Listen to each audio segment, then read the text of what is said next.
Yes, it's been a while since I last recorded a video. Last time I recorded a video, I do believe it was the day before my birthday. Wow, the months go by fast. Okay, I'm gonna just be upfront and tell you an experience I had. This will probably be the only video I talk about relationship because I want the people that's viewing to be able to understand where I'm coming from, and the experience I had in a relationship. Well, I met a woman when I was in Oklahoma back in 2002. No, excuse me, 2001. At the time, I was 23 and she was 30. She was from the Show Me state of Missouri. She was from the St. Louis area, and I'm from the Constitution state of Connecticut, Greater Hartford area, Bloomfield. Well, the story was just quite simple. Actually, we started talking, and I remember because we both went to school, went to a private school. Both of us went to Oral Roberts University, Tulsa, Oklahoma. And it was the spring of 2002 that I remember she couldn't even stay on campus because she didn't have enough money to continue to go to the ORU. So naturally, she was a friend of mine and stuff. And when people was going through stuff, I have that compassion. I don't want to see them. That's the thing with me. I don't want to see them have to go through being either evicted or, in her case, going back home, which is pretty much the same thing from the dorms and stuff. Well, remember, she had a chance to. She really got a chance. It was God using so many different people. They were friends that was also off campus like she was, and she was just. I remember saying the different ways God used them. If she was to work at the prayer tower, then she could get her a place. And it worked out for her where God was just so awesome. And the thing about it was she not only got this her a place, but she worked at the prayer tower and the place she stayed at was right across from the school. So that worked out really good. She had an apartment.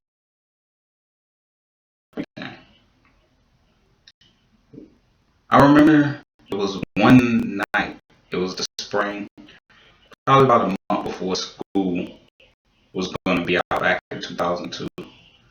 I went to late night because they started that at the school where people could eat like this meals. They had like some brunch. There was pizza. Then they had like Belgian waffles and stuff that you could have. And naturally, if you're on a meal plan, because that's what they did at the Oral Roberts University, they had a meal plan going where if that was like you didn't eat breakfast, you didn't eat lunch. Say you had some meals left on your card, you could go to the late night. Well, she exchanged her number. She actually gave me her phone number to where she was at and an address to where she was at. I was, I thought that was quite interesting. I was surprised actually. We chatted. Each time we would see each other, we would say hi and stuff because we both was in the same HP, but in a different class.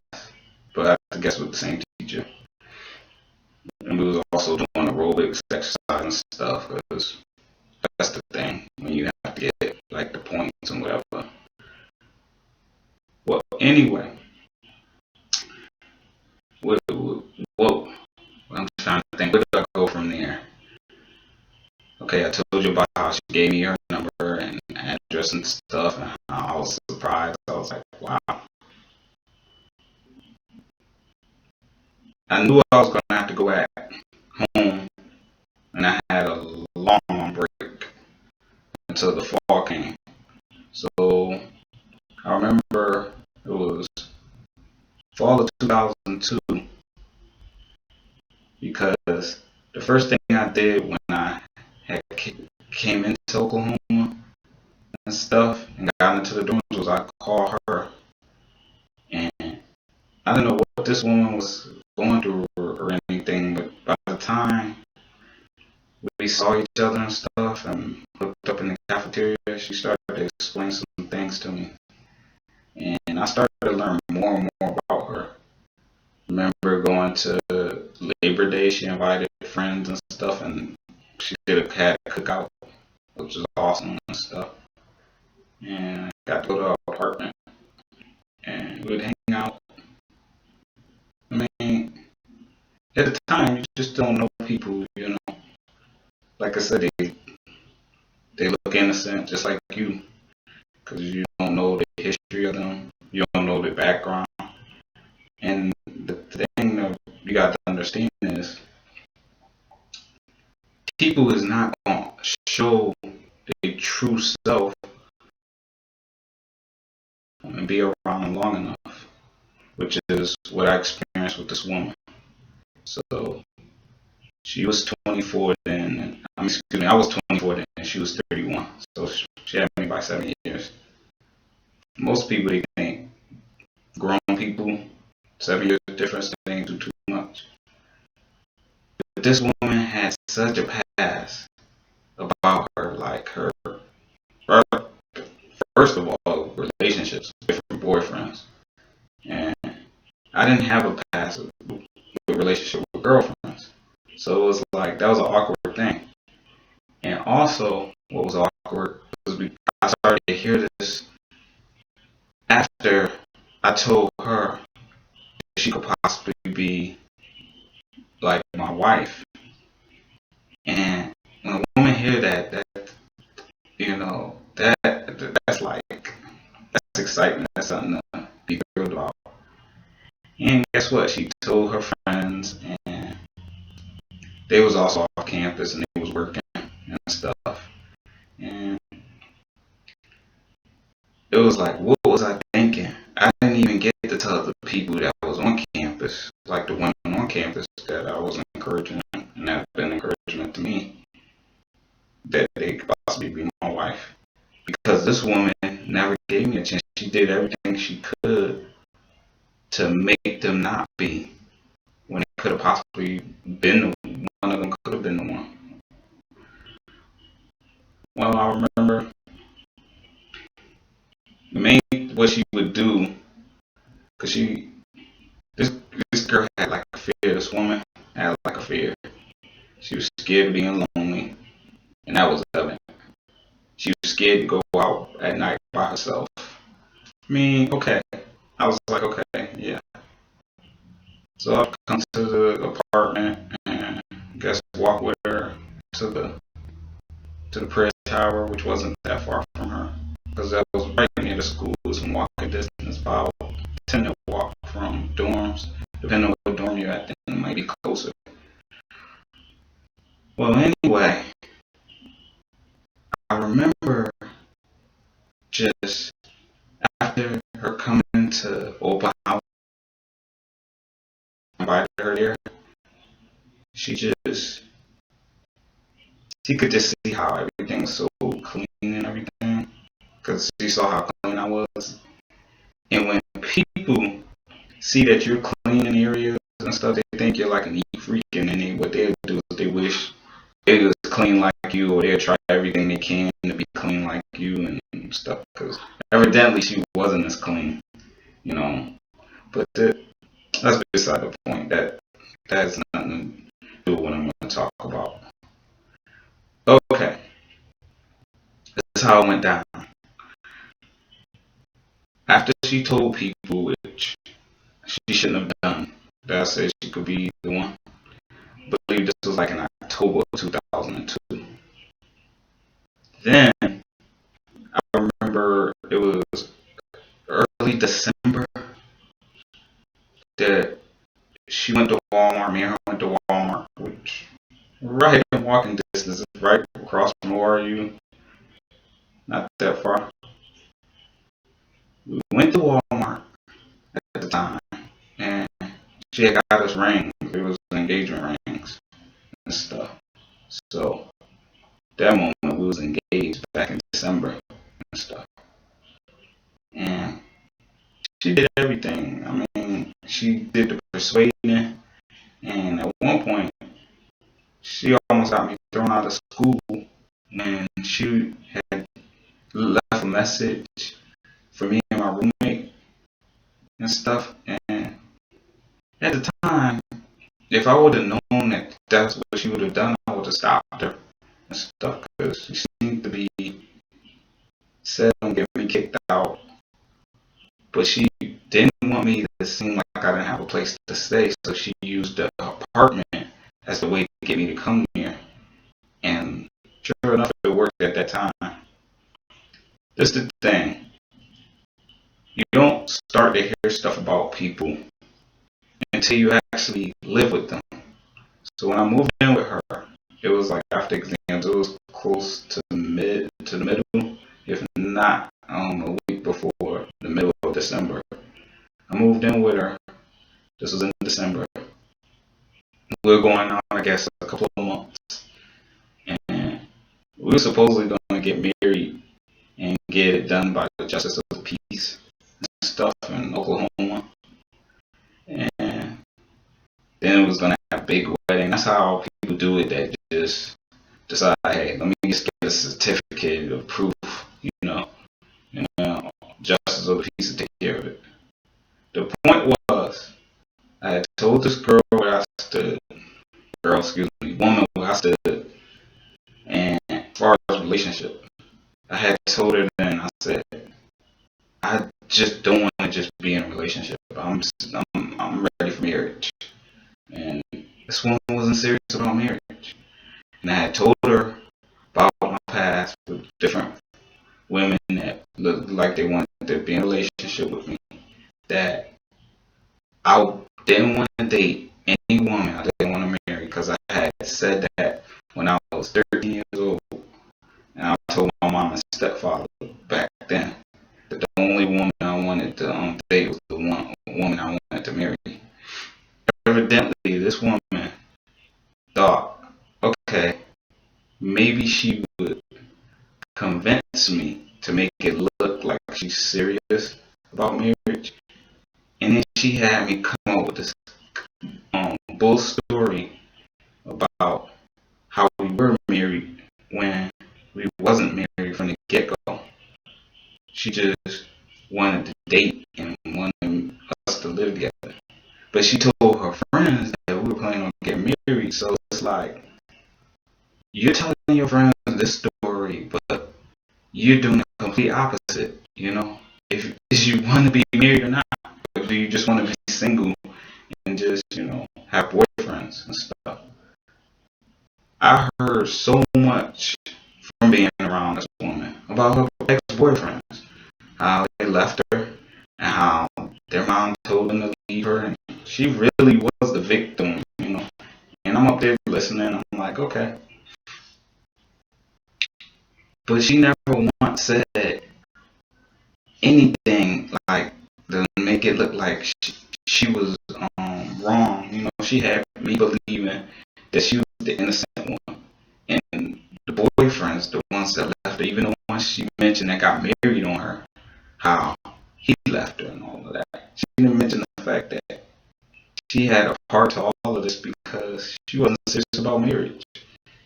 And most of the guys that had left her, in fact, every single guy that had left her, the mom had warned them about her. Like my mom warned me about her, that she's no good. So they had to learn, and I had to learn. But in my case, I had to learn in a way I wish I would have listened and wasn't so hard headed. And then I wouldn't have even been in a relationship with her. But she didn't care. I mean, the girl keeps saying, girl, sorry. The woman never apologized. She felt like, hey, it was good for her. And this is the thing, man. You need people to relate to you, If you telling your problems to people, first of all, they need to learn how to listen. People is just too quick to give advice, and they're not equipped to listen to the person. They do what they think that's good for them, how they want to do it for that person, how they want to handle, situation. But they don't see what's actually best for the person.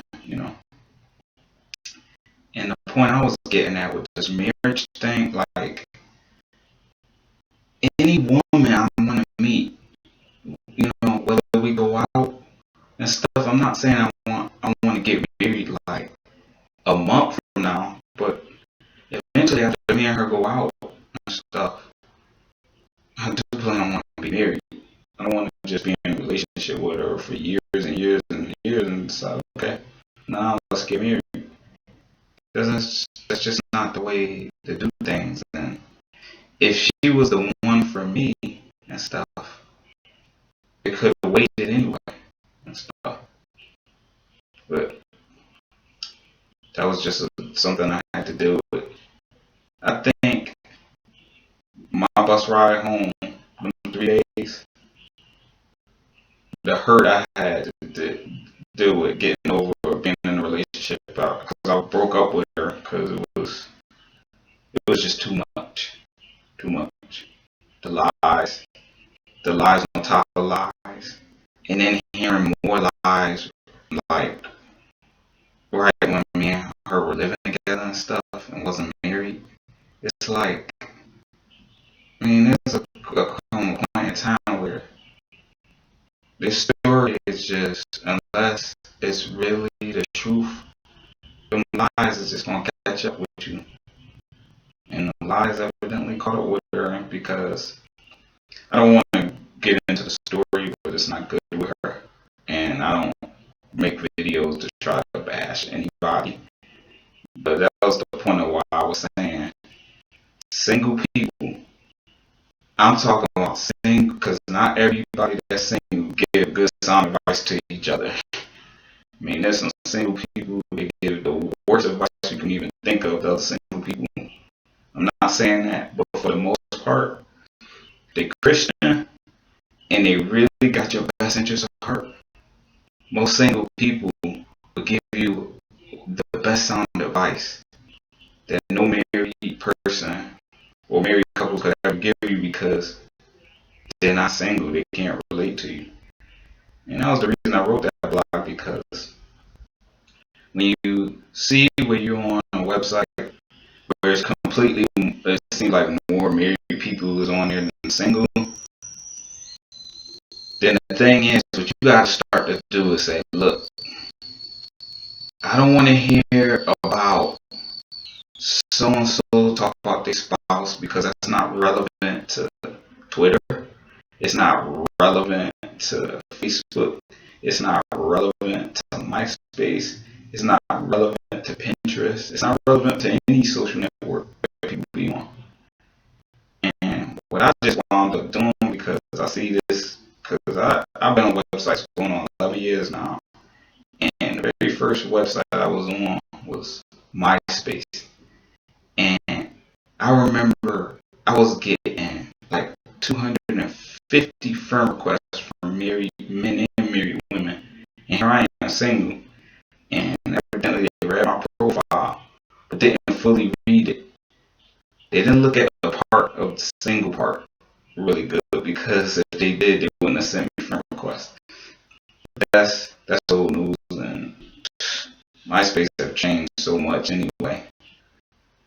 But the same when I went to Facebook.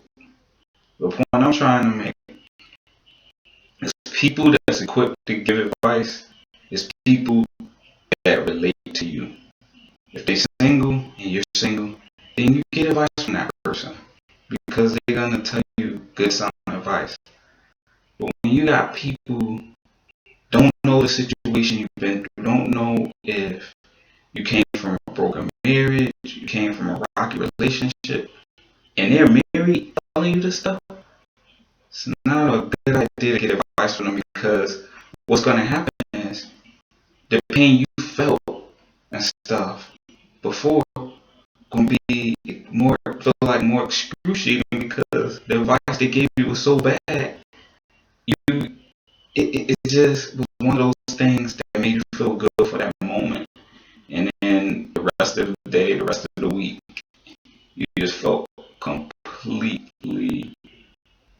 terrible. I mean, yeah, I wrote my blog. I had gotten testimonies to different people that talked about they situation, their relationships, how they didn't work out. Some was it ended in divorce, where the spouse left them after whether if it was 8 years of marriage, 10 years of marriage, 20, 30 years of marriage.